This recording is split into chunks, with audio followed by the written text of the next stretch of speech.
Wallace, Legacy, and Luck are all looking to add to their resumes.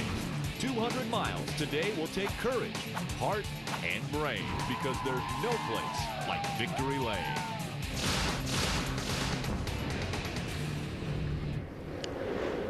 And welcome again to the Great Midwest. It's Kansas Speedway for race number 9 of the ARCA REMAX Series. The ARCA REMAX 200, Kansas City, Kansas. An impound race. Yesterday we qualified and then they weren't able to touch the cars afterwards. It was the 62 of Brad Coleman was able to grab the top spot. That's his second pole of this young season. First time he was on the top spot was Salem a couple weeks back. And hello everyone, I'm Rick Allen alongside of Dan Pardis. Now, this has been kind of an interesting trend as far as who gets to start up front, how well they run. A young man in Brad Coleman running up front, but it's who wins the race at the end that has been the big story. 8 different winners in 8 races, Dan. Well, you can't say enough about that, Rick. I tell you, in the ARCA REMAX Series, 8 races, 8 winners. How competitive has this series gotten with all the R&D drivers from the Nextel Cup side coming to the ARCA REMAX side? All the competitiveness of the series itself just getting better and better, and it just continues to evolve. You look in the top 10 here today from 1st to 10th place, 7/10 of a second, so just an awesome qualifying effort too. Take a look at our Motel 6 track map. Again, a great 1.5-mile tri-oval. Turns 15 degrees, 1 through 4. Exactly, and the turns here are identical. They did just an awesome job on this facility, building it. All the turns are the same, 15 degrees of banking, nice smooth asphalt, lots of grip. So we're going to see a good race here today. Well, and we'll see the first car that will get the green flag, piloted by Brad Coleman, and standing by with him is Don Radebaugh. Thanks, Rick. You know, there have been a lot of talented rookies to come up through the ranks of the ARCA REMAX Series through the years, but 18-year-old Brad Coleman has got to rank among the best. 4 starts, 2 second-place finishes, just coming off a pole at Salem and the 5th-place finish at MIS, and now on the pork pole at Kansas. Talked to you earlier, Brad. You sounded very confident. Are you still confident you're going to be the driver steering toward victory lane? I'm still very confident. We have a great race car going into this race. And this race is dedicated to my grandfather. He had a nearly fatal heart attack about a week ago, so I have even more drive to win this thing. All right, keep a sharp eye on this kid. He's hungry, he's confident, he thinks he's going to go to victory lane, gentlemen. Well, he's got a good starting position as he starts up front. A very warm day in Kansas City, Kansas. 94 degrees. The sun has been baking on this 1.5-mile track. Just a light breeze in the area, but a great crowd on hand for the ARCA REMAX race here at Kansas. And to get that one underway, we need to start the cars. And so let's go trackside for today's command. And now, race fans, it's time for those most famous words in motorsports. Here to give the command is Joni Franklin, Kansas Lottery Commissioner. Ladies and gentlemen, start your engine.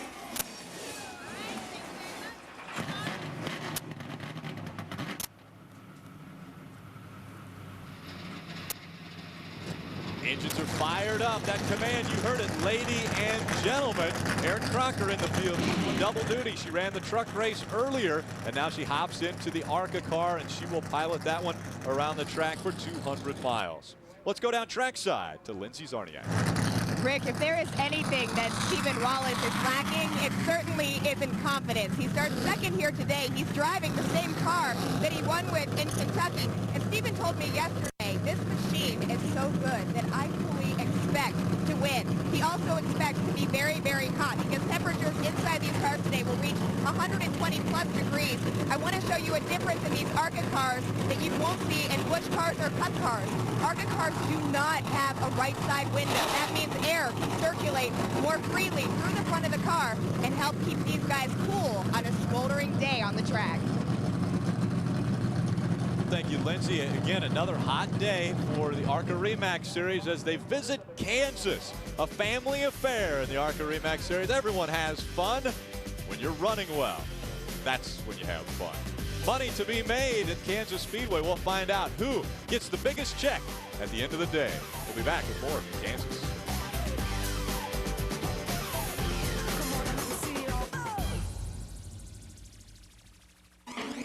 Speed's coverage of the ARCA REMAX Series from Kansas is presented by REMAX. Outstanding agents, outstanding results. Brought to you in part by Suzuki, introducing the new Grand Vitara, the authentic SUV, and by SK Tools, the official hand tools of ARCA. Cars have made their way out onto the track. Let's take a look at our starting grid. Get on the inside, the pole winner for the second time this season, Brad Coleman. Steve Wallace also has 2 poles, but he starts on the outside of row 1. See Aaron Crocker there on the inside of row 2. Good run for her. Talked to Ray before qualifying, said they had a little bit of a problems with some front end adjustments, but they must have found it. It's a great qualifying effort for her. Teammates Frank Kimmel, Ryan Foster make up row number 3. How about that? Damon Lusk, Blake Bjorklund in 4. Very strong car in practice for Damon Lusk. We expect good things out of him in the race today. Justin Allgaier, Mario Goslin, both these guys run so good at Michigan, and unfortunate Justin had a little bit of motor trouble there through the race, and they're real excited about today, and they feel real good about putting it in victory lane. We need to keep our eye on Justin Allgaier as well, and we'll do that throughout the race. But Justin Allgaier doing double duty. He'll try to compete in 450 miles of racing in one day. He did the truck race earlier and then got into this ARCA car, so it will be a full day for him in the heat here in Kansas. Him and Eric Crocker, both of them running that truck race. Billy Venturini with a win this season, broke into the win column. See Jason Hedleski in the Hardcore Motorsports entry, not quite the effort he wanted to. See Chuck Bowser, the pole sitter last week on Michigan, Chuck Weber, I'm sorry. Not quite the effort he wanted to. He sat on the pole last week at Michigan, crashed a car in practice here, had to go back up. Interesting story. Will Vaught in the 13. He was actually here in the 37, but had problems with that, and so they were able to get him into that ride, so he will drive the 13 today. There's James Hilton. 71 years old, James Hilton, I believe. We'll ride along with a few different cars. First one being Tim Russell. He'll start in the 20th position, so we'll see Tim make his way from the back to the front. Frank Kimmel on board with Frank. Talked to Bill Kimmel. He said they feel they got a good race car. It's an ex-Roush car, one of Matt Kenseth's old cars that hand-me-down. He feels good about it. View up front from Steve Wallace. We'll ride along with him as he starts on the outside pole. That's Brad Coleman on the inside for him. Steve Wallace cars, that's ex-Rusty's car.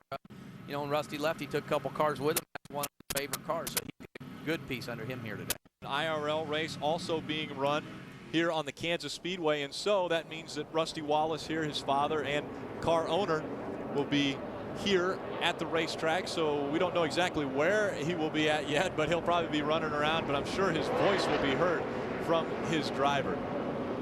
Look at all these cars going to the back, Dan. Big list. This was an in-round race, guys.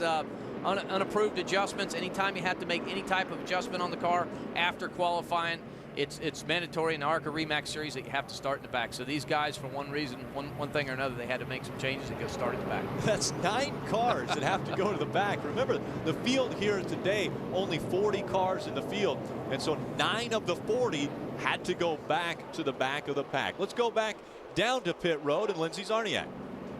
Rick, for the first time in years, Frank Kimmel is not leading the points this far in this series, but today he and his crew hope to change that. I talked to Bill Kimmel and his brother and his crew chief earlier, and I heard that Bill Kimmel this morning ran into the team meeting and said, guys, today we are going to win. We're going to race 135 laps. Of course, 134 for the race and 1 to victory lane.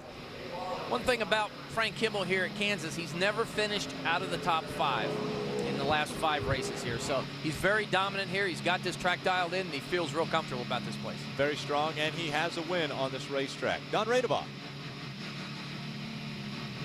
Help you out with Mario Goslin. A lot of people don't know that the ARCA REMAX Series has a Super Speedway Challenge Championship. It's a title within a title, a point fund for just the Super Speedway races. And the leader right now just happens to be Mario Goslin. He has been the best of the best so far in the Super Speedway world in the ARCA REMAX Series. We'll see if he can continue that trend.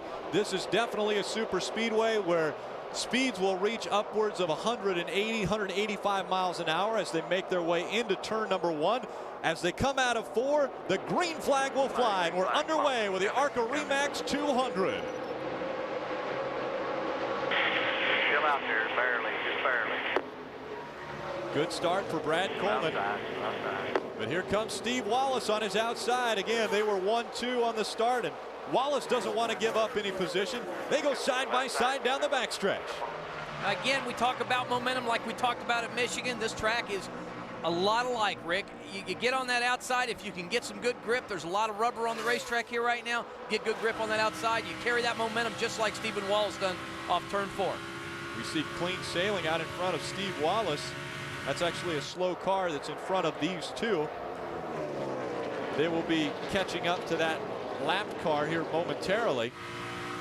Stephen Wallace, if you can run on the racetrack here up on the high line, Rick, it's so important because you can pass cars here. When you get in traffic, if you can get used to it, you get that car dialed in where to run on the top side of the racetrack, it's much better to run at the top if you have to pass traffic when you're working your way through the field. Now when they run side by side, it's who goes across the start-finish line first. Steve Wallace on the first lap was out in front. He will lead the second lap as well, but now you see Brad Coleman working again on the inside. They continue to run side by side around this 1.5-mile track. Yeah, you see the 98 of Aaron Crocker. When these guys get side by side, they pop such a big hole in the air. Again, it really makes a good draft for the guy in 3rd or 4th place to draft right up on the car. So when they run too wide, the cars behind you really like it because you can suck right up on them. So Steve Wallace out in front now. Brad Coleman, Aaron Crocker in 3rd, 4th, the 4 of Scott Lagasse, and rounding out the top 5, there is our defending series champion Frank Kimmel. Right along with Kimmel as he has a view of Scott Lagasse just in front of him. Right out the front windshield, you'll see Frank drive right to the bottom. He's backing the gas early, right through the center of the corner. So important. Listen to the motor as we drive down in the corner, and he picks that throttle back up. It's so important to pick the throttle back up. Not off the gas very long.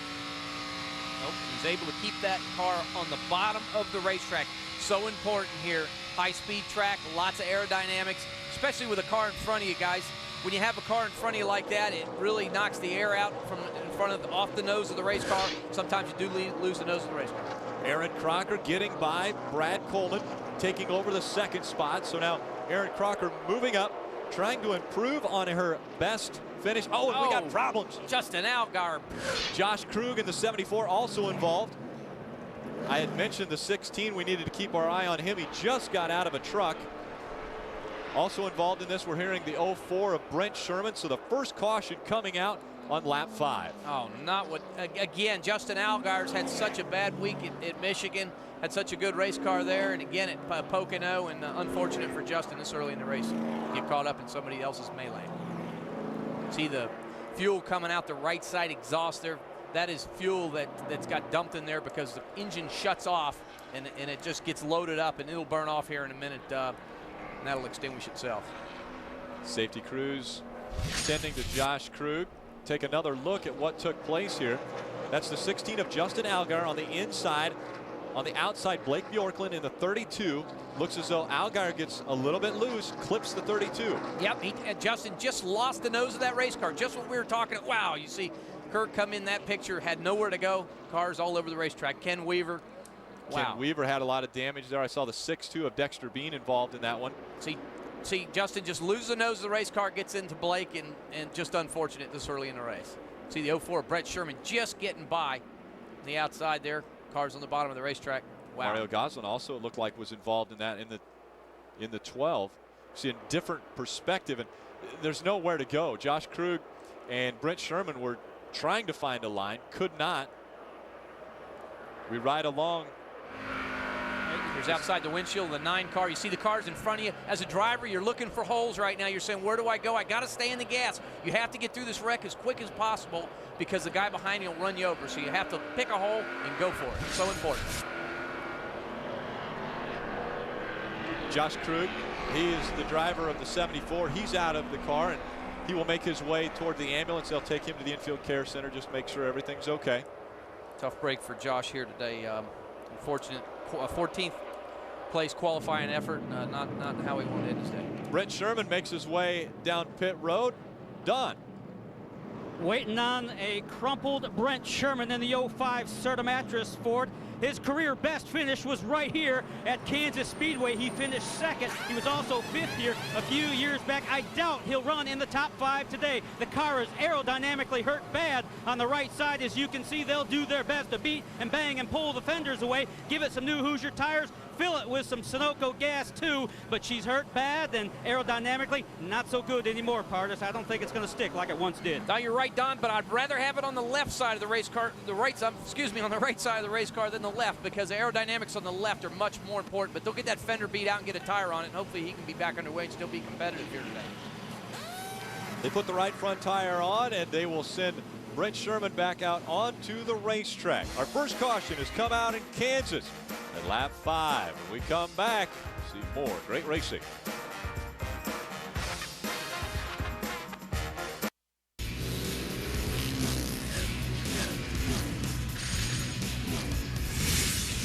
Welcome back to Kansas Speedway. Steve Wallace still out in front for the ARCA Remax 200 from Kansas City, Kansas.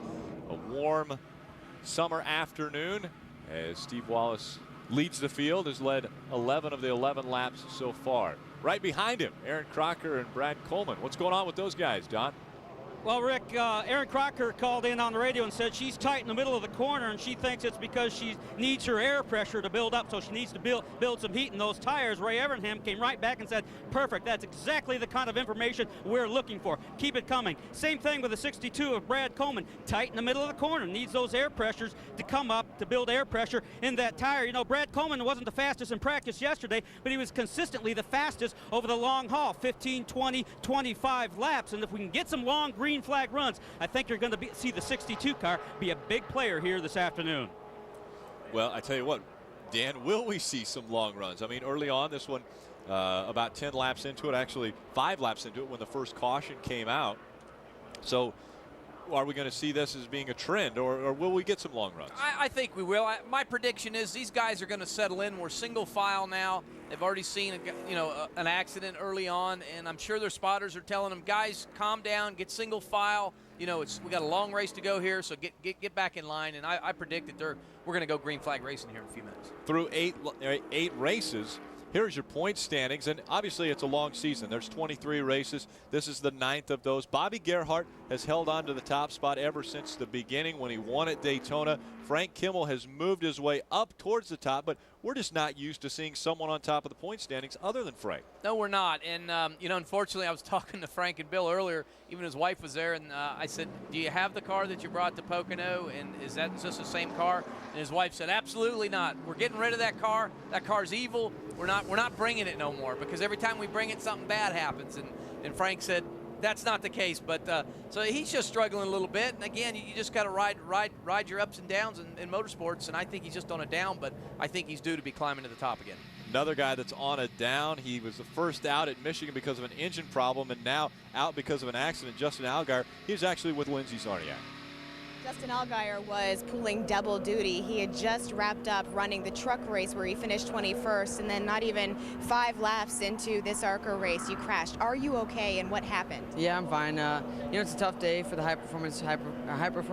hardcore high performance parts and service Monte Carlo. I mean, the car was really running good, and I got in underneath the 32 car, and these cars are so aerodynamic here these days. It got a little bit loose, and I feel bad for the 32 car. I kind of drove up and got in the back bumper of him and ended up spinning us both out. And then I think somebody else come in and hit me in the left front wheel. So, like I said, it's a tough day, but, you win some, you lose some. Today just wasn't our day in the ARC car. We had a pretty good day in the truck, so it's a tough day, but we'll be back next week. A lot had been made about the wear and tear that's put on the cars and your body when you go from a truck race to an ARCA race. Do you feel like that was a factor?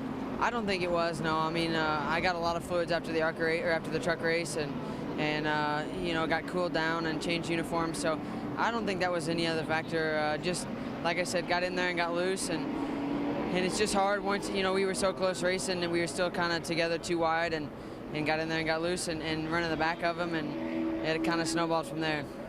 Justin Allgaier, who finished last year this race at Kansas in 13th position. And guys, I also want to mention that the number 74 car of Josh Krug, Josh has been assessed, and he has also been released from the care center. Guys? Thank you, Lindsay. Justin actually finished 21st in that truck race that was run earlier. So a pretty good finish for Justin Allgaier in the truck race, but obviously a little bit of a disappointment now in the ARCA Series. And you got to admire Justin Allgaier for saying, hey, I drove in a little bit deep, I lost the nose of the race car, and I tore up some good race cars. That's what it's about, and that's what a driver should do when he makes a little bit of bobble or a little bit of mistake. He's 20 years old, he's still learning. Exactly. That's the place to do it, too. I mean, he's learning, he's going to become a better driver, and obviously he's also going to improve not only in this series, but as he progresses through the rankings. Take a look at our Kansas winners. Again, never a repeat here at Kansas either. Now, Frank Kimmel is the only driver in the field that could be a repeat winner. Yep, that tells you a lot about the racetrack and how competitive it is. Green flag will fly. Steve Wallace. Looking low. All clear. Clear by two. Clear by two. Steve Wallace out front.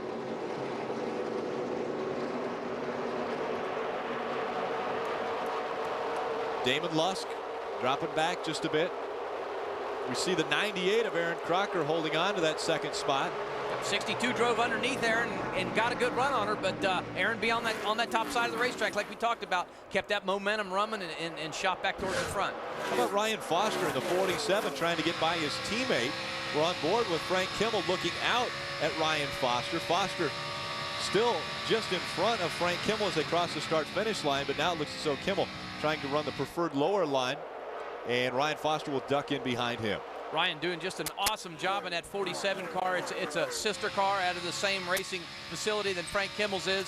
Ryan works in his dad's construction business in Lowell, Arkansas. He's raced go-karts, super late models, and he's a hard worker. He works during the week, and then he comes and races. So he's doing a fine job. And, of course, there's no better guy that I would want to take direction from than Frank Kimmel in the ARCA Series. Yeah, what a great mentor that Frank Kimmel can be for Ryan Foster. Now we see Kimmel looking at the back of the 98 car.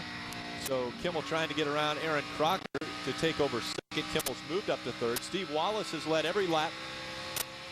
We're on the 18th, so 17 laps so far for Steve Wallace. And Frank Kimmel turning the fastest lap, that lap of the whole field. He is faster than the leader at this point. A lot of that has to do with, we talked about it earlier, when the drivers in front of you pop a hole in the air and you pick up some draft, you'll turn a faster lap. But that previous lap was the fastest lap of the field that time around. Now this is becoming a little bit of a familiar sight, seeing that 61 out in front of the field.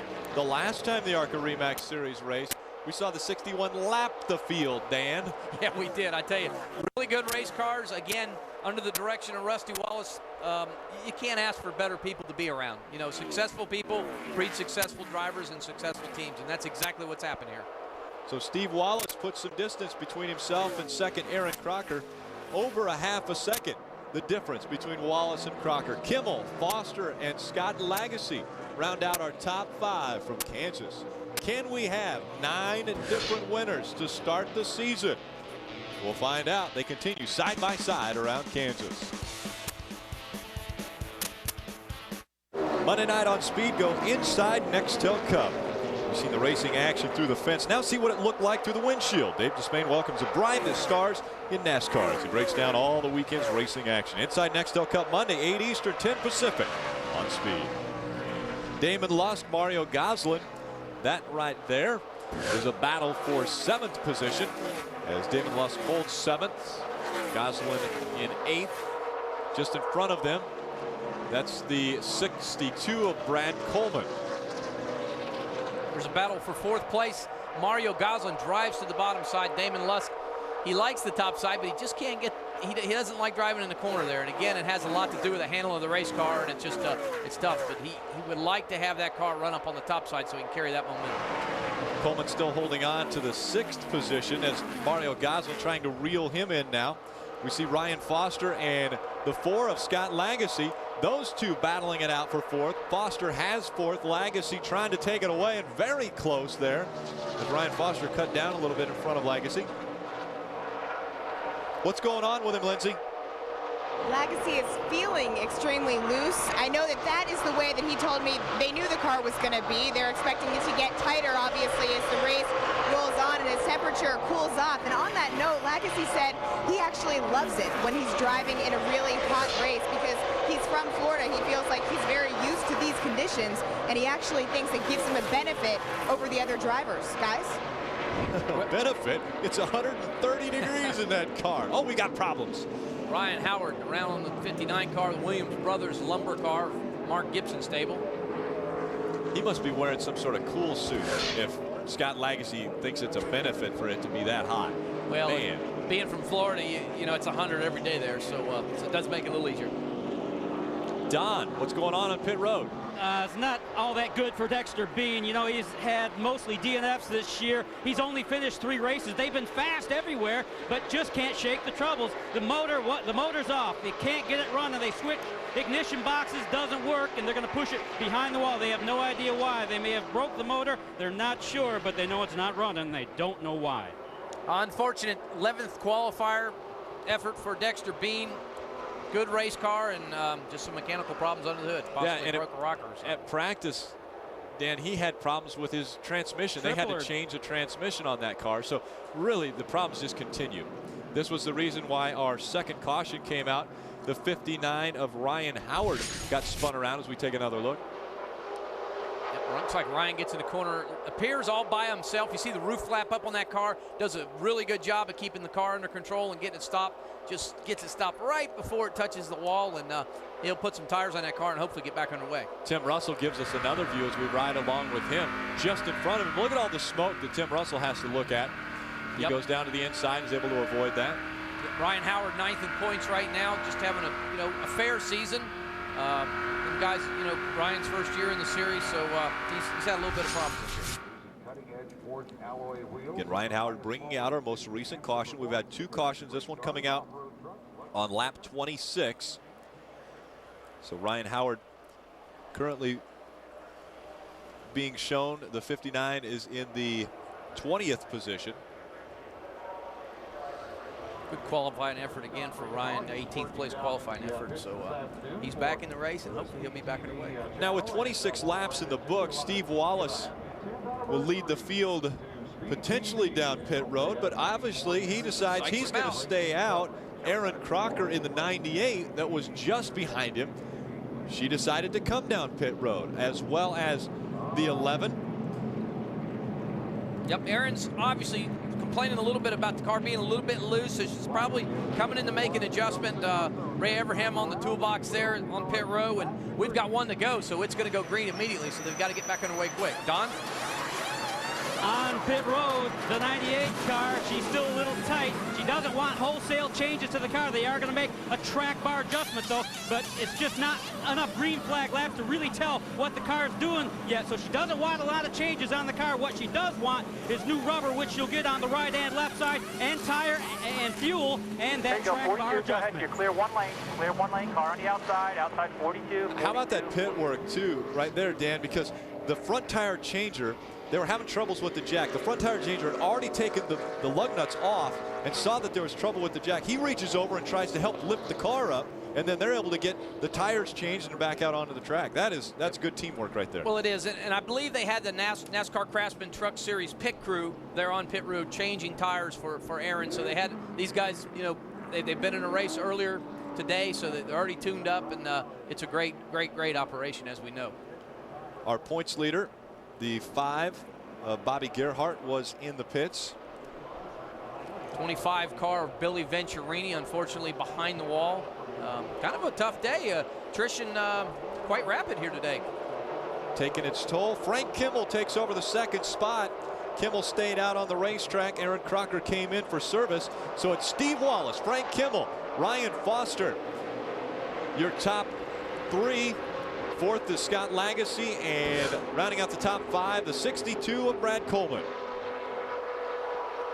Wallace' car just so dominant on the restarts, especially. He gets really get through that gearbox good. They've got the right ratio in the gearbox, and he can really fire out of the cannon when they throw the green. See Frank Kimmel right on his bumper, just smelling him down. I tell you, Frank's been running real strong here that past 10 laps, so he may have something for Stephen Wallace. Frank Kimmel, a former winner Clear by 1. at this racetrack, and he's won earlier this year. Could it be Frank Kimmel that becomes the first repeat winner, not only at Kansas, but in the 2006 season for the ARCA REMAX Series? See, Frank's able to hold the car right down on the bottom of the racetrack and get back in the throttle. So important here at Kansas to keep that run going and carry that RPM all the way down the straightaway. Oh, trouble. That is the two of Jeremy Petty that has got spun around. Very close call there. That was tight. We see Jeremy Petty going by on the high side of the track. The 76 also involved Jarek Johnson. A lot of damage to that car, and so our third caution has come out on lap 31. Not good. Left rear corner of that car pulled right down to the ground. You see he fires the car back up and he'll drive it back around. One more look at it. Like to drive down in the corner. Whoa, a little bit of help from the rear. Two car of Jeremy Petty just, you know, drove up on him a little too fast, and unfortunately when you get that close to a car, it just takes the air off the race car and makes the car loose. Here's another view. Nowhere to go, just right up there to the top of the racetrack. Unfortunate. I'm kind of hoping we get stretched out. We talked about it earlier. That, long green flag runs. Yep, but not quite yet. That was the 13 that got by there. Will Vaught. Very close call. You see the shortened 76 of Jarek Johnson on the apron, and so Jarek will make his way onto pit road, see if they can get that car in an operable state so that he can make it back out onto the racetrack. And it looks as though Kimmel's going to come down pit road. Oh, Frank Kimmel looking down pit row, possibly a little bit of strategy. His car was so good earlier, so surprised to see him down pit row this early. Also Damon Lusk currently third in the points, so Kimmel second in the points, Lusk third in the points. Tires, full of gas. Make their way to pit road, and we see the work starting on the 46 Ford car. Lindsay. You guys mentioned you were surprised to see Frank Kimmel down here. He's hoping to take advantage of his track position right now and take advantage of an early pit stop. They are changing all four tires. Frank had got on the radio a little bit earlier, said we're tight in, we're really, really good off. They are going to make an air pressure adjustment, and they hope it's enough to help him gain over the 61 car. Don? Well, the 98's back in Erin Crocker. She is complaining. She has a bad vibration in the car. They'll take no chances, take advantage of this caution period, and change 4 more Hoosier skins. Down and away. Wow, that could be a potential problem if it's not a tire. Sometimes we lose an inner liner in a tire and we cause a vibration or we got a rim issue, but hopefully that's what it was. She'll know when we go green. See the stickers on that one, so 4 fresh tires for Erin Crocker. She'll make her way back out onto the racetrack. It has been all Steve Wallace so far in this one. 31 laps led by Steve Wallace.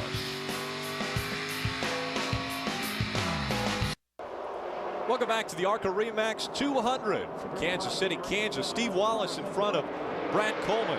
Brent Rose moved up to third. Brent Sherman fourth. And Richard Johns rounding out the top 5. Inside only. And clear, clear.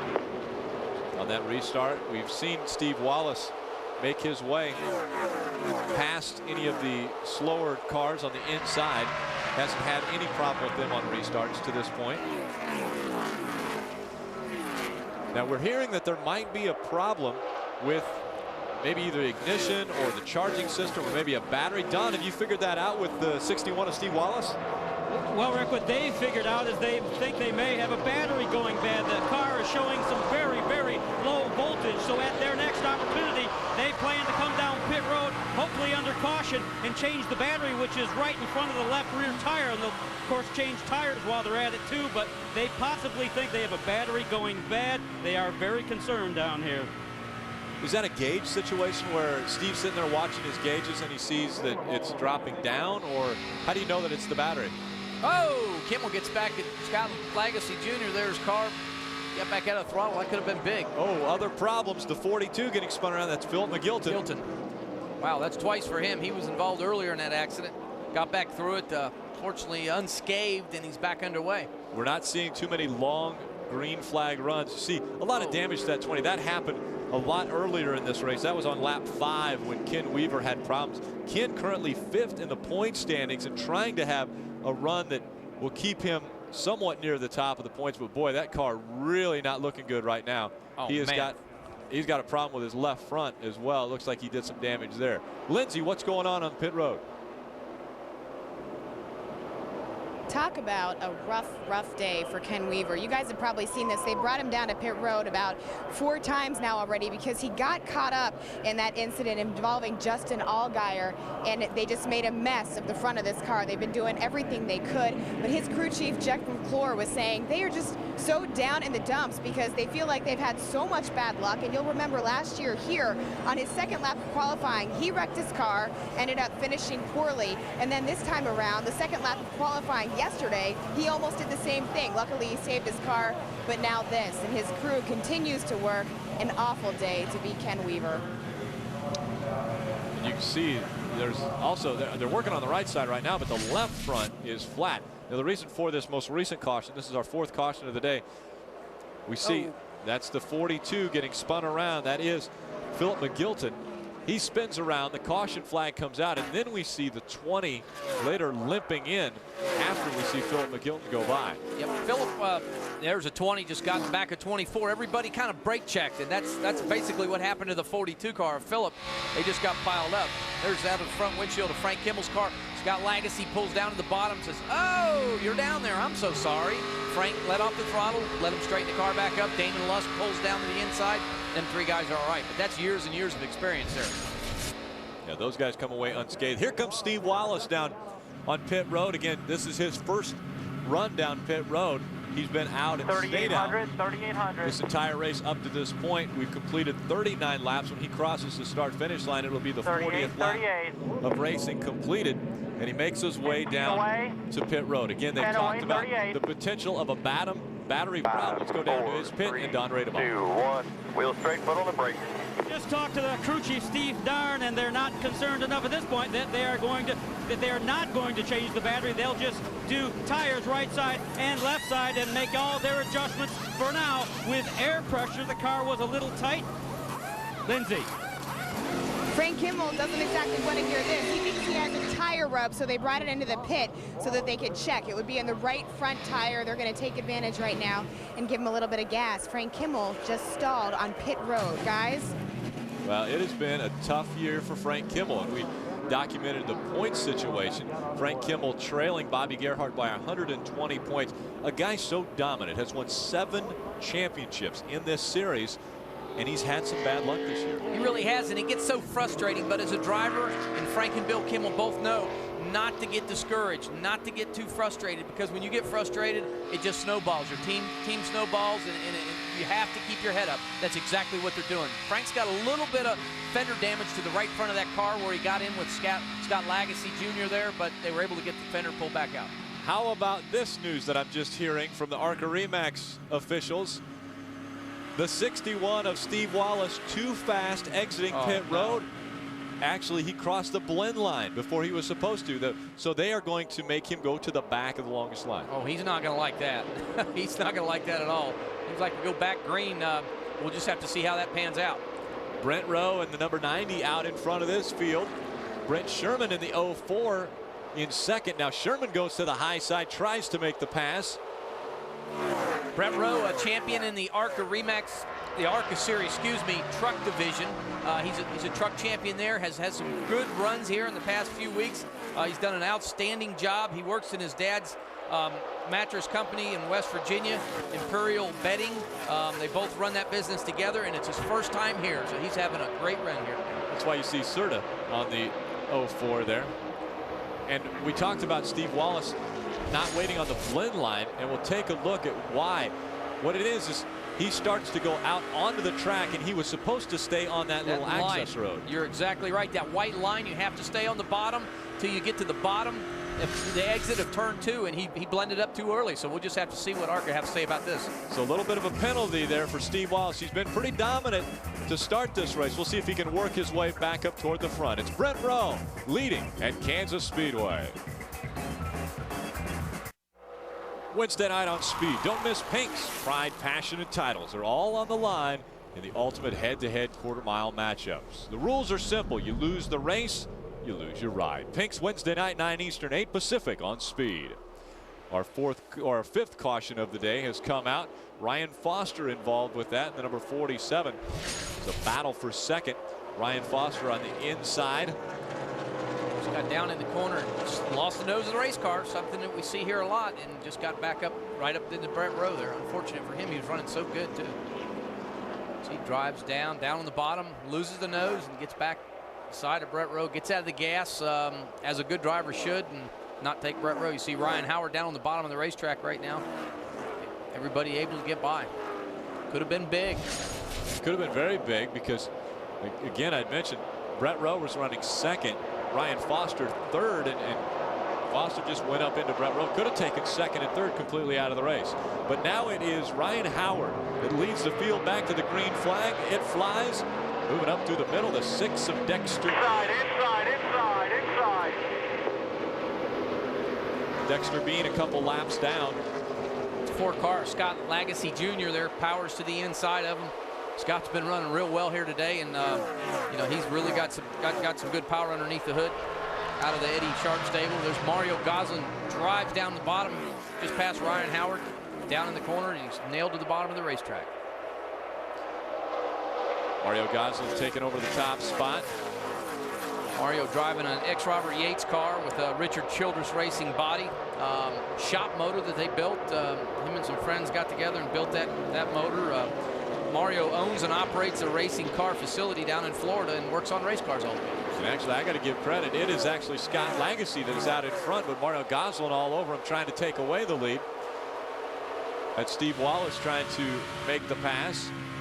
The 59 of Ryan Howard. Still there. Clear. 61 of Stephen Wallace had to go to the back after that last pit stop.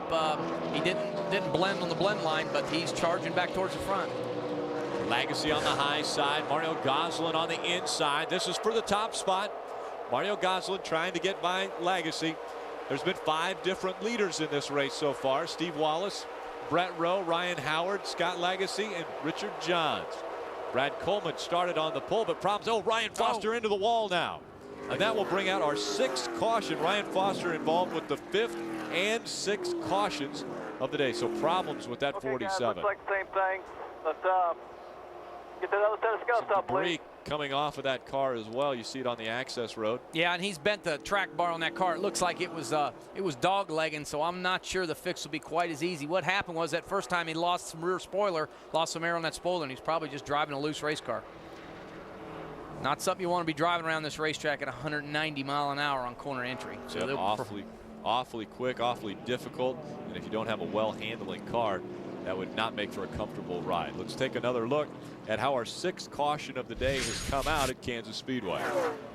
Looks like he just gets turned around again by himself. Probably lack of air on the rear spoiler of that race car because the left rear got bent down and just loose. He was just getting up to speed. We just went green. So unfortunate, his day may be done here. I'm sure when that crew gets in there and analyzes that car. And again, Ryan Foster just having such a phenomenal year in the ARCA REMAX series. He has nothing to hang his head over. Foster currently 7th in the point standings, has only competed in 7 of the 8 races prior to this one. So not too bad, 315 points out of the top spot held by Bobby Gerhardt, but obviously a lot of damage to that car as it makes its way into its pit. Out in front of the field, Scott Lagacy will lead this field around the 1.5 miles. And let's go back down to Lindsay Zarniak. I believe she's with Ryan Foster's crew. I am with Ryan Foster's crew, and that is not a happy crew. He just pulled into his pit stall, turned off the engine or stalled out, and I just talked to his car chief, and I said, how are you guys doing? What are you going to do? And he's like, you don't even want to know how we're doing right now. We were so irate. You should have seen them when they brought this car in before. They were banging on the back quarter panel on the left like elves, and right now they're trying to pull that quarter panel out. They're also trying to fix the spoiler, but they're extremely upset that the 90 of Brett Rowe, what they're saying is that that car took them out. Guys? Not too happy, I'm sure. Ryan Foster, the 47, had a very strong run early. Was following his car owner, Frank Kimmel, around the track, but now problems for the 47. No problems for Scott Lagasse out in front of the field.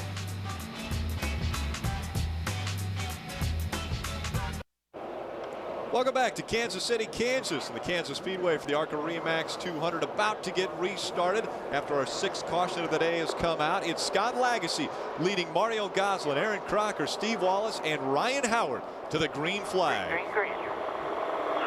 Clear inside, you're clear. Great restart for the 4 of Scott Lagasse. Again, Dexter Bean on the inside. And at number 6, he is a lapped car. Dexter Bean being shown 3 laps now. And here comes Steve Wallace on the outside. He'll go by Aaron Crocker. Now he'll try to set his sights on the 12 of Mario Goslin. He goes to the inside. This car is so strong on the bottom and the top side of the racetrack, and it's so important here. If you can run both sides, you see as he slides up the corner some half a groove, and he's still able to stand in the race car. That race car is just really hooked to this racetrack.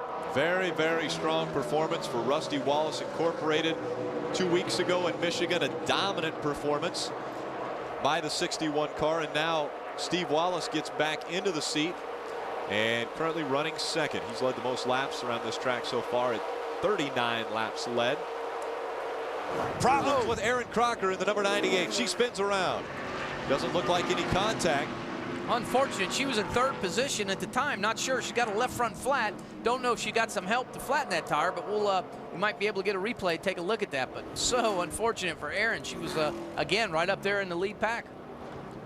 Wow. Problems for that Betty Crocker Dodge. See Aaron Crocker going to make her way. Left rear too. One full round in left rear. The left rear flat as well. So problems with the 98 of Aaron Crocker. She'll make her way down pit road and have service done on that vehicle. See, the right rear tire of that race car also flat. So a little damage to the front valance of the race car. She's got, looks like she took a little bit from every corner. Here you go. 5 away. Get her in here. Pull that fender and stuff out right. Let's go down trackside to Don. Aaron Crocker on pit road to service that car. The left front tire and left rear tires are flat, as are the right side tires. Big hole in the right front of that car, so she definitely flat spotted the tires on the way around. Little damage to that right side as well. They'll go to the left side now and pull up on the car, pull up on the Hamburger helper. Dodge with some help from her NASCAR Craftsman Truck Series crew and give it new rubber on the left side as well. I see a bar or a wrench in the thing for a what is that? Little wedge adjustment there. Is that what that is? Yep, I was thinking track bar, but I guess that's the wedge. All right. Yep, you're exactly right. That's what you're there for, Pardis. That's what they pay me for. You're exactly right. And hearing Ray Everham on the radio, he says we need to put a round to the left in the left rear of that car, Don, and that's exactly what you see. Let's take a look at why our 7th caution has come out on the inside of Mario Goslin. Looks like they're all good here, but oops, she gets up a little high, again loses the nose of the race car and has nowhere to go. Locks the tires up. You see she flat spots the tires when that happens, and it blows the tires out of that race car. So fortunately for her, no contact other than the right front valance of that car, and they'll get that pulled back out. Wow, that could have been big. You see she drives down to the bottom. Everybody misses the melee. See Frank Kimmel just makes it by. That could have been big for him. See, she gets in the corner and just, again, loses the nose of the race car. Till we get some temperature in these tires and tire pressure comes up, it just doesn't grab the racetrack like it needs to. So unfortunate for Aaron Crocker, but she'll be back underway. Well, Dan, I tell you what, it's been amazing. The longest run we've had has been less than 20 laps of green. So we haven't even seen what would be close to a long green flag run here. For the most part, they've been around 6, 7, or 8 laps, and then we've had problems spinning, getting turned around. And most recent has been Aaron Crocker. Again, that right front valance gets knocked in, but they'll be able to get tires on that car, get that valance pulled out, and she's been really fast all day, and she can work her way back up to the front. Out in front of this field, it's Scott Lagasse, but Caution comes out until we get it all fixed up right. We've been able to see that the 61 of Steve Wallace has been a strong car here. He's been able to work after his pit stop back up toward the front and has been able to pass cars. We actually have been lucky enough to get the car owner up here with us. So, Rusty, what do you think? He's doing the right things? Yeah, he's doing a good job. Just gaining experience out there. You know, just the way you enter the corner, the way you keep that right rear quarter panel off of cars around you so you can control your airflow, stuff like that. That's what you got to be careful of. So he's doing that right now, and you're seeing a lot of cars having problems with that, but it's all about running a good race and having good experience out there. That's what these guys are getting, a lot of seat time. Well, 2 weeks ago, you had to feel pretty good about the guy you put in the seat there when he lapped the field at Michigan. Well, the guys built good cars. Those cars are my last year cars from the Cup team I had with Roger Penske, and they were older cars, and so I bought them from him. And in fact, Roger just gave them to us, to tell the truth. And it's really great cars to get these kids some experience. So that's it. Well, look, I just come up and grab a couple of waters. I'm going to get back off the headset. Okay, so yeah. little nerve-wracking. I know you want to talk to your son, and he is looking as though he's getting ready to battle for the lead now. It's Scott Lagasse up in front. Steve Wallace right behind him. Father Rusty making his way back up to the roof so he can get a bird's eye view of this one. Got a little nerve-wracking there for Rusty. As we were talking, Steven drives to the bottom and looks to the bottom for the lead, and Rusty says, hey, I got to go. Settling in now in second. That's Steve Wallace just behind Scott Lagasse. Again, you see Wallace, he's able to get right back in the throttle, but both these guys. Fender off. Pretty good distance now between Lagasse and Steve Wallace, almost a half a second between the two. And now we've got a battle for third. Brad Coleman on the inside of Mario Goslin. That's the 62 and the 12. Coleman in the 62, Goslin in the 12. Pretty close there as they came out of turn 2 and down the backstretch. Well, they were. Goslin's been so strong here today, and again, he's had really good runs at Michigan and this mile-and-a-half racetrack, so he's got the setup. He says we made some changes. We've got some really good motor under the hood. We've made some changes this past week, and again, they do the motors in-house, so obviously they made the right move. Don, what's our pole sitter saying? Well, he loves this car. It's his favorite race car. It's the car he finished second in at Kentucky and Nashville on an earlier pit stop. They made an air pressure and track bar adjustment, put some Hoosier skins on it too to help the tight condition. He says it's absolutely perfect. He just came over the radio and said, I got a rocket ship here. This is fun. Lindsay. You guys were talking about fatherly advice. Scott Lagasse Jr. has some from his dad, Scott, who was a road racer. He told me, Lindsay, my dad never wanted me to race cars. They actually had a bet of sorts, and his dad said, okay, Scott, if you can get good grades when he was growing up, I'll let you try racing. He got straight A's. He tried racing. Obviously, he's doing really well at it. And we also want to make a note that right now, Scott Lagasse Jr. has Brad Parrott of the Parrott family, a well-renowned racing family, and the crew chief, Casey Mears Busch car, up on top of his pit box, helping out. Lindsay, guys, we got problems. The 13 of Will Vaught. Wow. A lot of damage to the front of that car. That will bring out our 8th caution of the day. We just cannot get rolling here. Unfortunate. See Will reaching in, possibly trying to let that window net down. That lets the safety crews know that he's okay. Have not seen it come down yet, but I've seen his hand reach up there. It looked like tried to pull it down there. See the safety crews reaching in. Drop the net down. Let's take a look at why the damage is done to that 13. Oh. Brent Sherman on the inside, and it looks as though he's dirt tracking there. He was sideways for a long way through that corner. Yep, he turned right when he got up the racetrack. He turned right, tried to save it because it was real loose. You see him moving around in the race car. Hopefully they'll take him down to infield care and check him out, and he'll be okay. But I do see him moving around in the race car, so that's good news. They use the term dirt tracking. We see that a lot on Friday and Saturday nights. When a car goes sideways, the driver's got to turn the opposite direction of the way he's going. Scott Lagasse out in front of this field. Speed's coverage of the ARCA REMAX Series from Kansas is brought to you by SK Tools, the official hand tools of ARCA. By Fastenal, quality products and service, quality people. Expect it from Fastenal. Rusty Wallace made it back up to the roof so he can have a bird's eye view of what Steve is doing. Steve's worked his way up into second position. Scott Lagasse up in front, though. Let's go down track side to Lindsay Sarniak. Frank Kimmel's 46 Ford just came in. They said they're going to take it down one turn on the track bar to tighten it on entry. They're going to give him 4 fresh tires and fill the fuel so that Frank Kimmel is good enough to go to the end. Don. Brad Coleman already in, right side tires and left side tires and some Sunoco gas, all very much routine. The car, the handle is absolutely perfect. Brad Coleman has called and asked for absolutely no adjustments on the 62 car, just rubber and gas. Here we go. Don, you're exactly right. Brad Coleman just been on a rail here lately. Sean Parker's really got that car working really well, and I tell you, he's another one. Sean Parker, another, we had mentioned probably the experience as far as people helping out with these different teams. Sean Parker, a lot of experience. Yeah, and experience is everything. You know, Rick, Rusty was in here and he talked about, he said, guys, they're really good cars. He said, what do we expect? And again, we bring cars from the Nextel Cup Series over to the ARCA REMAX Series, and this equipment is so superior. Unfortunately, there's just a handful of guys that are really able to afford this type of equipment and really have it. So the fortunate ones really shine, especially at these super speedways where we need the horsepower and you need the aerodynamics. You had touched on the equipment being so superior. During qualifying earlier, we had a difference between what was taking place about 3 years ago and then what's taking place now, and we saw about a 1.5 second improvement from qualifying from 3 or 4 years ago to the way they're qualifying now. Yes, you're exactly right. In 2003, 25th position, starting position, if you went back in the field, was a 35.82. Today's race, 25th starting position was a 33.95. So you're looking at about a 1/10.5.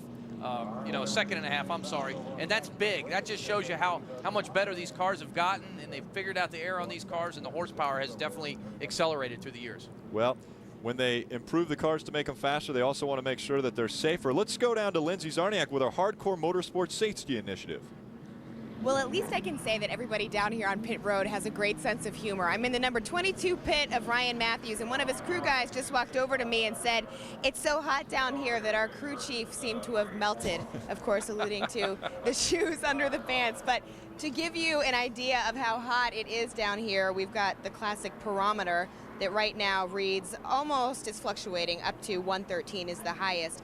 These guys are so hot down here, but imagine how steaming they are inside their cars. And in talking to the guys before they got in their cars for this race, one of the things that some of the drivers have is called a cool box. And it's a mechanism where a place in the car, there's a pipe that pulls hot air inside. It goes down to a box where the air is basically air conditioned. There's a hose that connects that air into the helmet of the driver, blowing cool air on their head so that can at least keep them cool during the race. On average, costs about $3,000 a pop, but we hear it does a lot for these drivers during the race. And Dan Pardis, that's something that you can talk to, isn't it? Exactly, Lindsay. Unfortunately, not a lot of drivers have the luxury of having cool boxes in the cars, and it does make a big difference. It cools the air some 30 degrees from the abdomen temperature outside to the air that blows in the helmet. And if you look right here, you'll see a hose that's hooked right to the back of Steven's car that comes down here, all the way down to the bottom of the race car to the cool box itself is what we have right here. Cool box is right here to the right, and that's where the air conditioner system is. This hose right here is the intake that comes from the outside of the race car that brings the air in through the air conditioning system, then back out and pumps it to the driver's helmet. So it's an innovation that they've come up with in the past 5 years or so. Makes a big difference to the driver, keeps his head cool. You see this hose going in there, and man, it makes life a lot easier on a hot day like today. Lindsay, Dan, we appreciate you helping us out with the Hardcore Motorsports Safety Initiative. Don, have you got some sort of a Wizard of Oz reference? I noticed the melting person was one. What have you got?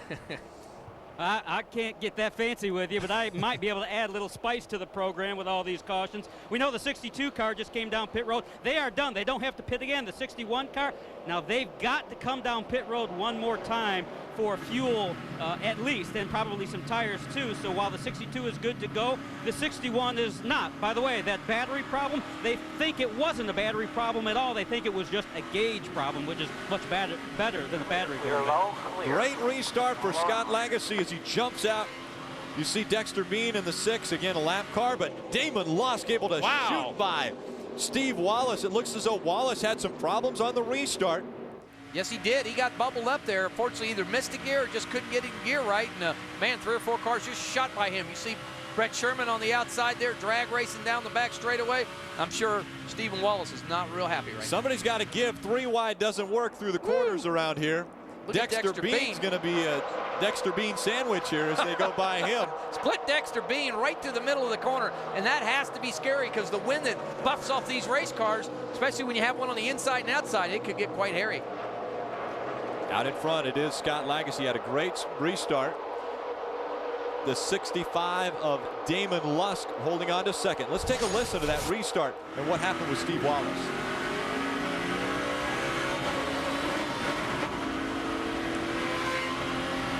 most definitely missed a shift. He sure did. He missed a shift, and he's real lucky he didn't lose the motor on the race car, because if he did, he'd have a rod hanging outside of it right now. So it appeared that he missed the shift. The only other thing could have happened is possibly we've got kill buttons on the steering wheels of these race cars. Sounded like the motor almost shut off too, so I'm not quite sure what happened there, but it was a big deal, I'm sure, to him on the restart. Frank Kimmel currently running in 10th position, just in front of him. Brad Coleman, young Brad Coleman, just graduated from high school not too many weeks ago, making his way through the field looking for his first win in the series. Kimmel starting to follow around behind him now. Kimmel not having the car to his liking. It was good early on, and had to make some changes, and unfortunate he's having to work his way back through the field. So, you know, with 50 laps to go here, I'm sure he's on a mission now. So Scott Lagasse out in front of Damon Lusk, who took advantage of a missed shift by Steve Wallace. That's second and third in the ARCA race. Brad Coleman, Frank Kimmel working their way through traffic as they begin to march toward the front. It is Coleman currently 6th, Kimmel 7th, as they've just gotten by the 04 of Brent Sherman. Tell you, Brett coming back, his car's a little bit battered, but had a 12th place starting position, and he's got that thing turned back on also. Here you see Frank Kimmel driving underneath the bottom of a 662 car of Brad Coleman, and man, he just got fired out of the cannon. Good run off that corner. You can see how big of a difference it makes when you get back in that gas and get a real good run off the corner, and you see how much he benefited of. Damon Lusk, we're hearing from his team that the potential is there's some smoke coming out from underneath that car, and so we try to keep an eye on it, see if we see anything. Potentially some tire rub. They're talking about it through the turns, which that's when the car will sit down on the racetrack. Clear by one. Got the 61 behind you. If he gets under, we'll let him go. Yeah, possibly a fender dragging when it drives down in the corner, and that happens usually when we have low pressure. Yeah, you go. See the left front tire smoking, the fender's down on that race car, but it may be just low pressure. They get a few laps in these cars, and pressures will build back up, and he might be okay with it. So, but as a driver, there's nothing worse than having a tire smoke going through the corner at about 180 mile an hour. Well, most definitely, and not only is it hot here and it's a little bit slick, but now if you've got a little tire rub, potentially you're damaging your tire to the point where it may blow. Yes, exactly. You got to be careful with it and know that hopefully it'll build that pressure back up, or if it is a fender that's rubbing, it's just a matter of time when it's possibly going to blow. See it smoking there, and if it's rubbing it on the very top of the tire, it's much more safer than it would be if it was on the sidewall, Rick. So that's what it looks like. He might have tire rub on the very top. Steve Wallace trying to get around the 65 of Damon Lusk. We heard his either spotter from his pit box earlier that said that the 61's all over the back, and if he's able to get by you, let him go. But it looks as though Damon Lusk is still racing, holding on to second position from Steve Wallace. It's Lagasse, Damon Lusk, Steve Wallace, Mario Goslin in fourth. Fifth is Frank Kimmel, currently second in the points standing. Battle for second, like he said. Stephen Wallace can he's having trouble getting that run off the corner because he drives down in the center and that tire starts smoking. He has to get out of the gas just a little bit and have to let the front set and see. Now we got a good run. He's back on the gas now. He'll get by him this time. Here comes Steve Wallace on the inside, Damon Lusk on the outside. This is a battle for second. Steve Wallace trying to take the second spot away. He will do it. It's Lagasse, then Wallace, then Lusk. Lusk will want to tuck right back in behind because here comes Mario Goslin in that number 12. Mario Goslin taking advantage of that. When you get a guy up in that second row, it's so important. If he slides up, stand on it and follow that guy through, and that's almost exactly what he done there, but he wasn't able to keep the run. There Frank Kimmel looking to the bottom side of Goslin. Be careful through that corner. Looking at almost 3 wide down the backstretch. Mario Goslin on the high side, Frank Kimmel down low. Again, this is a battle for fourth position. Just in front of him, a little tire smoke out of the 65 of Damon Lusk as they enter turn 1 and 2. See Mario looking good run through the center of the corner there for Mario Goslin, the high side. Look at the run he got. He was able to keep that momentum in the race car. Man, he just rocketed through. Damon Lusk got to the bottom, got slowed up, and Frank Kimmel was a big beneficiary of that also. Kimmel follows Damon Lusk and goes to the high side. Mario Goslin gets by Lusk. It's Lagasse out in front as we've completed 92 laps. ARCA Remax 200 continues on the Kansas Speedway, and here comes Mario Goslin looking on the inside of Steve Wallace. Wow, he just drove right under. Mario's car's been real good. It's a battle for second place. Unbelievable. There went Mario Goslin. Here comes Frank Kimmel. Kimmel, the only person in the field that could potentially be a repeat winner at Kansas, and he could also do the repeat as far as winning in 2006. Again, they need to get the ball rolling back with the 46 stable. Unfortunately, they've had a little bit of trouble lately, but they've got their heads up. These guys are racers, and they know what it takes to win championships. There goes Kimmel by Wallace. So the third position held by Frank Kimmel. Steve Wallace back to fourth. Spotter Larry Clements is clear all around. Good job. Keep digging, and that's what you need to hear as a racer. Back to the 61 behind you. Larry tell them 3 back. A lot of times they'll go 5 back, 8 back. You want to hear that lead, just keep getting further away, and then, you know, pick off the next guy. Don't have to worry about that guy getting up underneath your bumper and taking the air off you.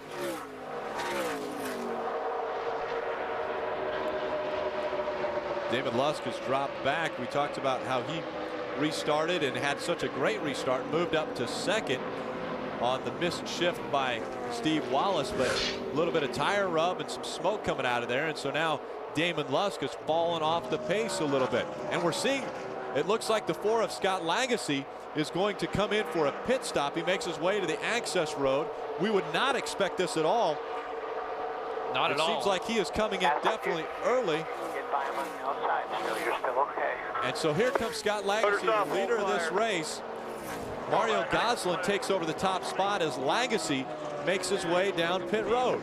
Telling his crew chief the motor is off, won't fire, so he must be out of gas. This is unfortunate for him. Hopefully he don't lose a lap or two while this race stays green, Rick. Unbelievable. Big mistake here for the number 4 team. Lindsay. I just got to talk to one of the guys on the number 4, and what he said is that Scott was getting on the radio saying, I feel a little bit loose, but the good thing that they were excited about with their car is that as the fuel burns off, their car gets grippier, it gets tighter. They were really feeling good about it. The plan was to bring it in, get it 4 tires fuel, and add air pressure to the right front. So I'm getting down there right now, and I'll be right back when I can talk to the crew chief, guys. Well, the problem here is that if it ran out of fuel, that means it's got to have fuel go from the fuel cell all the way up to the engine, which is going to take a while. And it's not going to work out too easily. They normally spray ether in the cowl. You're right, Rick. Usually they spray some ether right in front of that windshield and that cowl to keep it going, especially when they know the car is out of gas. Big mistake for Scott Lagasse. Mario Goslin out in front. Now we're seeing Steve Wallace come down pit road. Wallace was running in the 3rd position. These guys are just in their fuel window. They're just they need to get in and get fuel, but they really need the green to stay out, because if a caution comes out, they'll be sunk. And coming in for his stop, we go down to Don Radebaugh.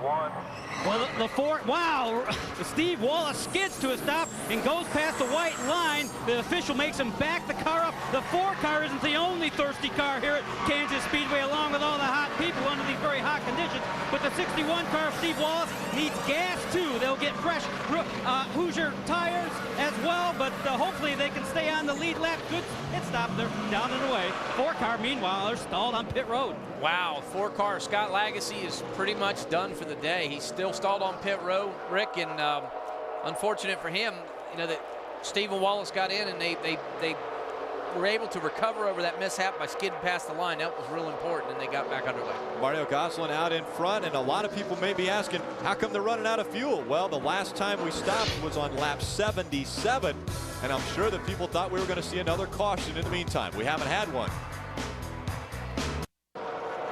Mario Goslin with about a half a second lead over Frank Kimmel. Brad Coleman holding on to 3rd, Damon Lusk 4th, and Aaron Crocker in your top 5. Mario Goslin setting a blistering pace now as he puts some distance between himself and Frank Kimmel. Don, how's he feeling? Mario Goslin's feeling really good. The car is especially good. Trouble is, I just talked to the crew chief, Jermaine Goslin, and he tells me that they need 5 more laps of caution to get to the end of this race. So don't know if we're going to get that, and that'll add a little more drama for Mario Goslin and company. Mario Goslin knows how to win on a 1.5-mile track. He's done it at Lowe's Motor Speedway. Well, we've got you know, we're within 29 laps to go, so chances are, as many cautions we've had earlier in the race, that we'll have maybe one more caution, and that might do it for Mario. So again, are you maybe predicting a good shape. one caution in the remaining laps of this race? Is that what you just said? It's either one or none. And okay. I'm hoping for Mario that we do see one caution, maybe a debris caution or something. I like to hear that. Currently 8th in the points, Mario. He only has run in 7 of the 8 races. We see the gap back from Frank Kimmel. It's Mario Gosselin and then Kimmel back behind him. Gosselin running a little bit faster the last lap, and then this most recent lap, it was Kimmel that ran just a shade faster than Mario Gosselin, but pretty similar lap times for those two up front.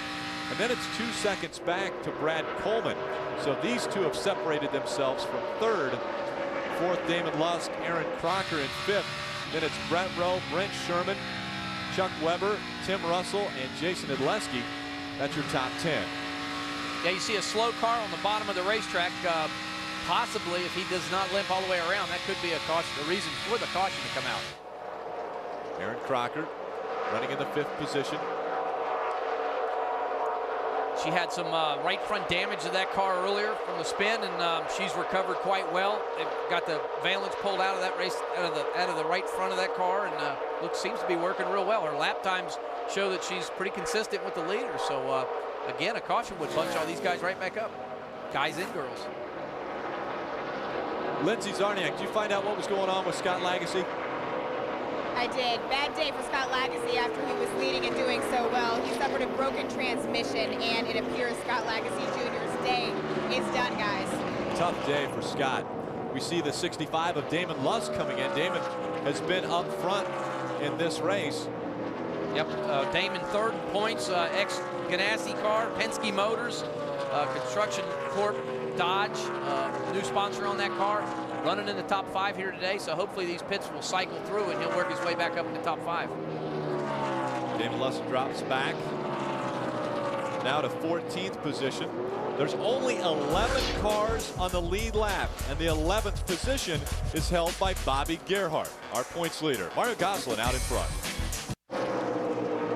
It's the ARCA Remax 200 from Kansas Speedway. Mario Gosselin setting a blistering pace around this extremely warm racetrack. The sun has started to go down to the point where the grandstands are actually casting a shadow over the front stretch, and you can see where your favorite drivers are running from the Motel 6 running order on the top of your screen.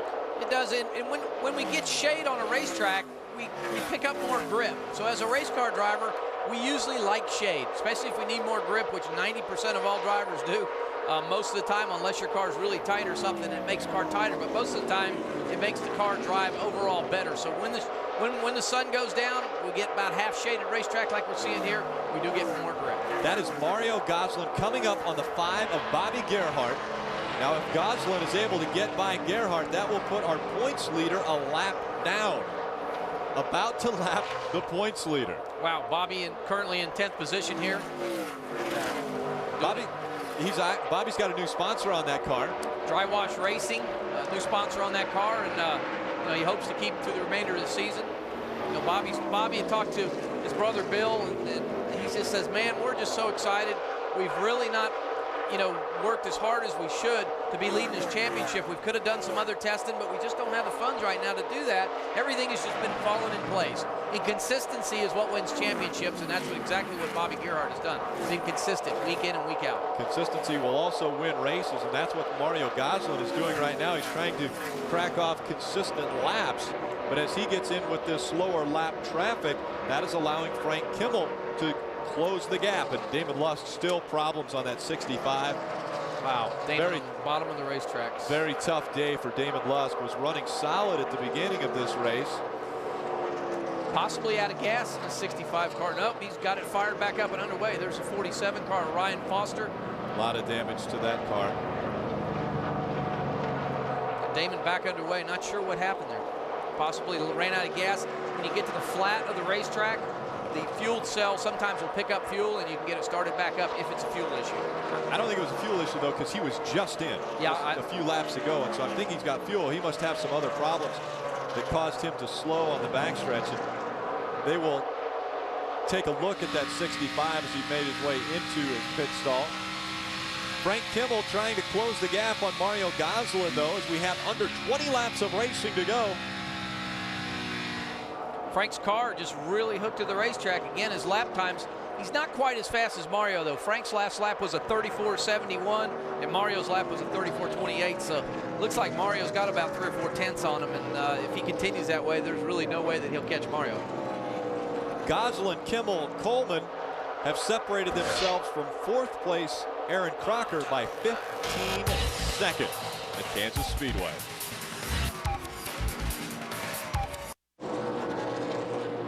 Kansas Speedway, the side of race number 9 of 23 for the 2006 season. Mario Gosselin looking for his first win of the 2006 season. If he would get it, it would make it 9 different winners in 9 races.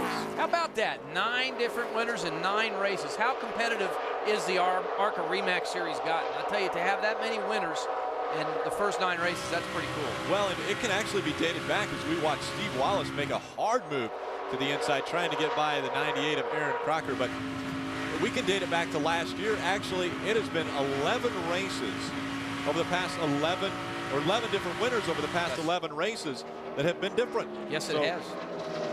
And I attribute that to some of the development teams. Again, we talked about it earlier. We've got a lot of development drivers, development Nextel Cup teams coming into the ARCA REMAX Series. So they bring different drivers week in and week out with this awesome equipment. I mean, this equipment that we're running against is just too tough for regular competitors like Frank Kimmel and them guys, when sometimes they come to the racetrack with like 50 more horsepower. So it just makes it hard to keep up at times.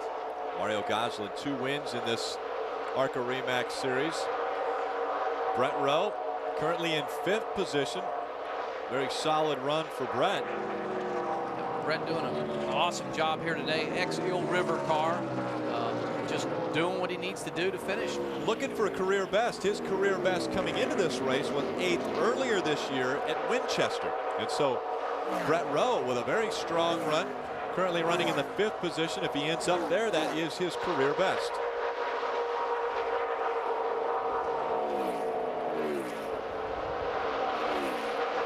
A lot of distance now between the cars. They're very spread out around this 1.5-mile track.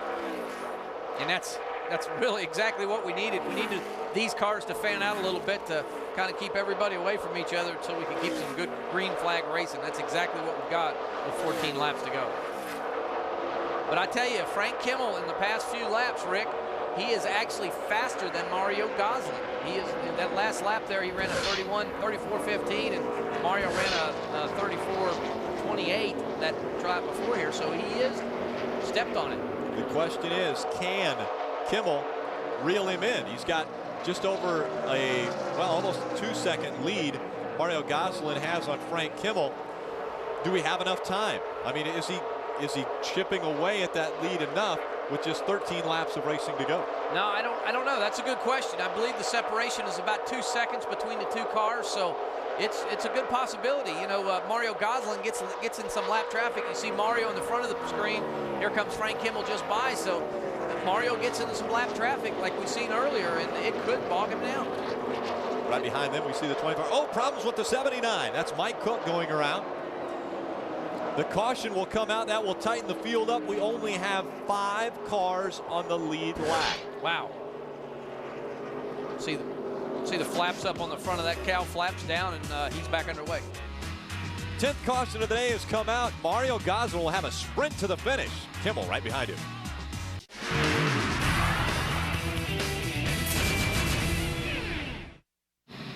All 4. Pit strategy is going to play into the winner of this race. Frank Kimmel has brought that pork number 46 down to get new tires.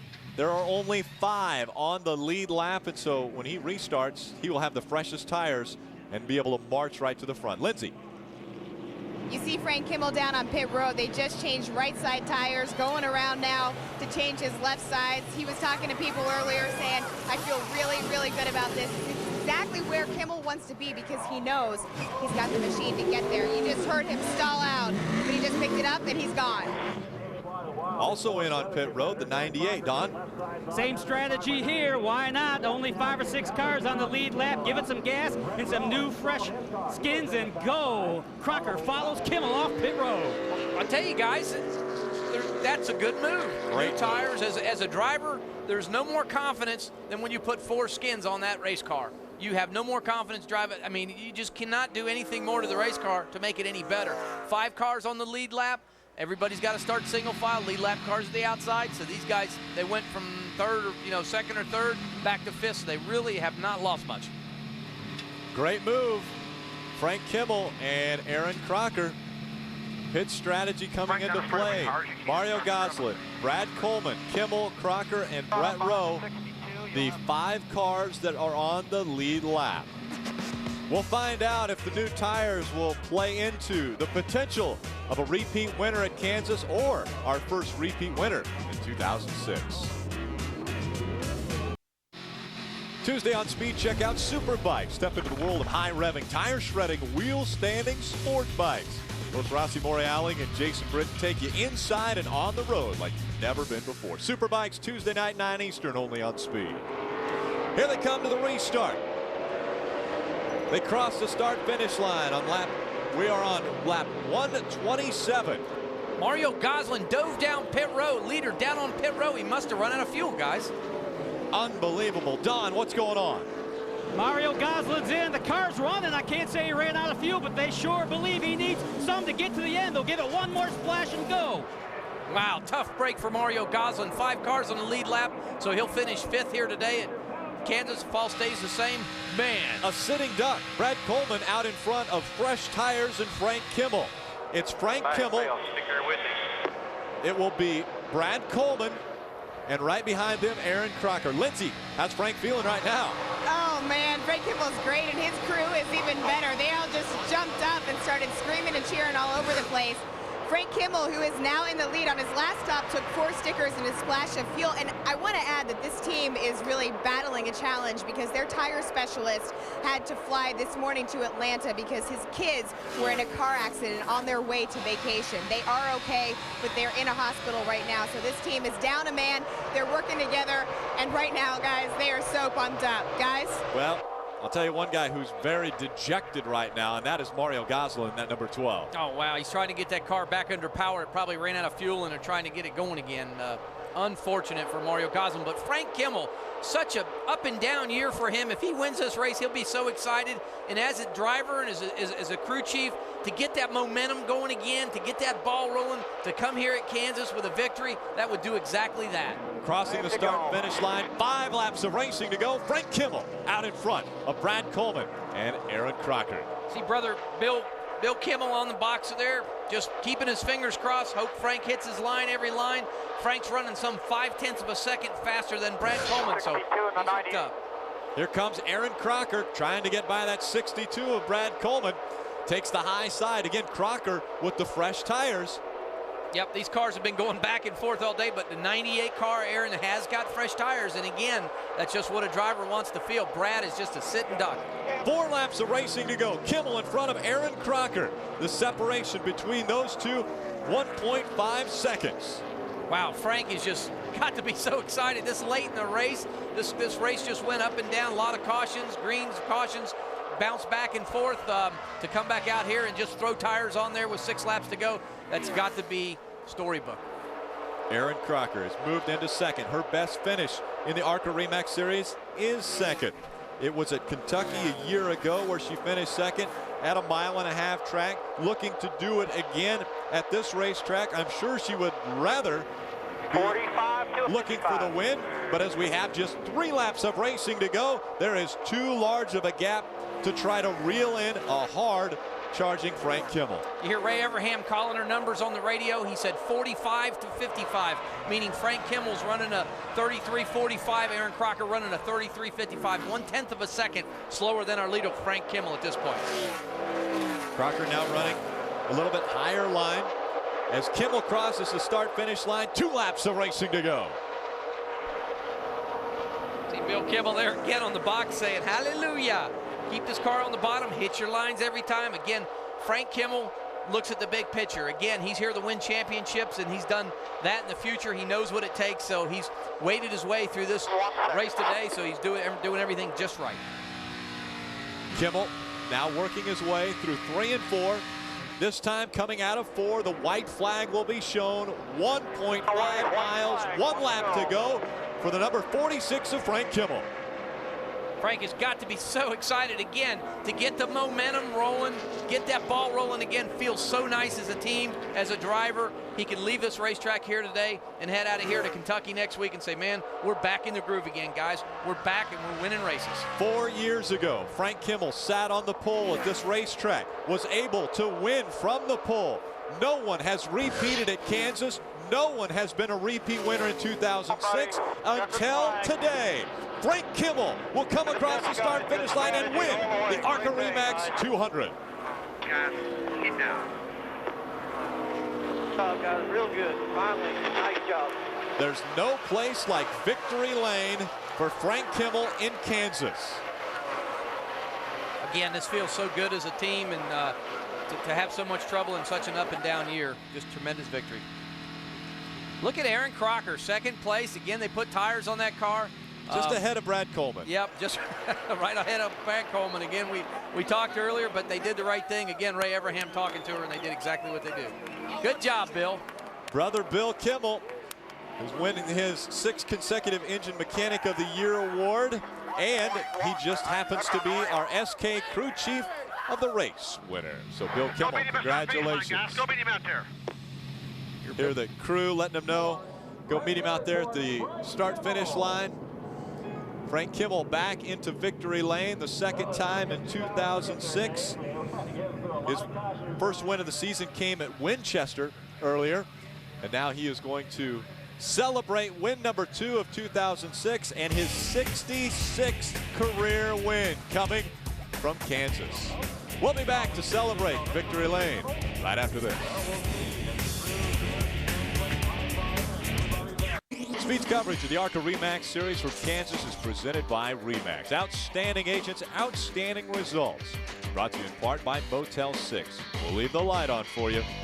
And by SK Tools, the official hand tools of ARCA. Let's head down to victory lane and Frank Kimmel down there with Lindsey Zarniak.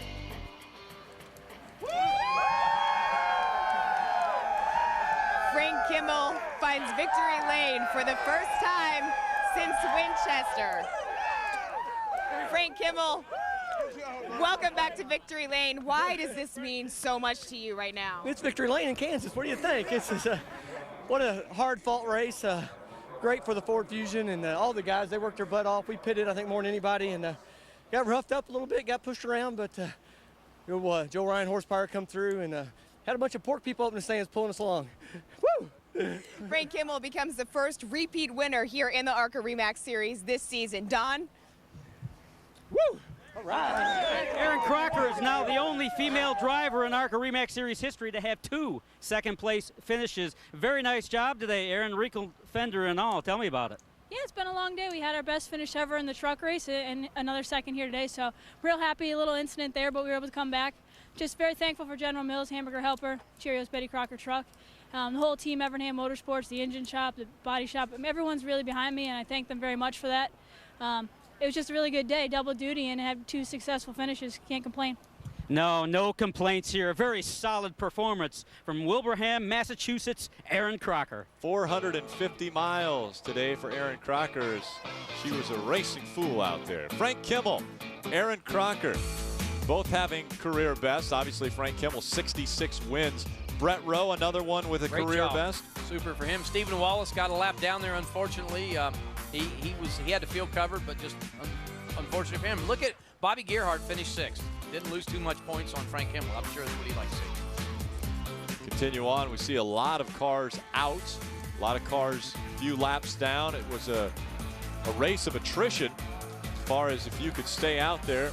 Damon Lusk with a strong car early on, but then late in the race had problems and was not able to stay up to speed, so had to leave the track.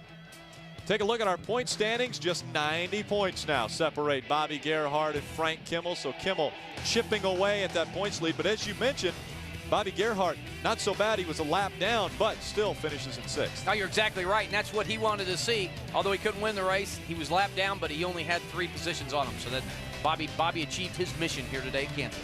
Another dominant performance here. When I say dominant performance, 2 weeks ago in Michigan, the 61 car lapped the field. Well, today there was only 4 cars on the lead lap. A lot of cautions, though. 10 cautions coming out today at Kansas. It was a hot day, and I'm sure tempers were flaring. But when it came down to the end of the race, it was a smart pit strategy. Kimmel coming in for tires, and he will take the win. Kimmel, your winner at Kansas.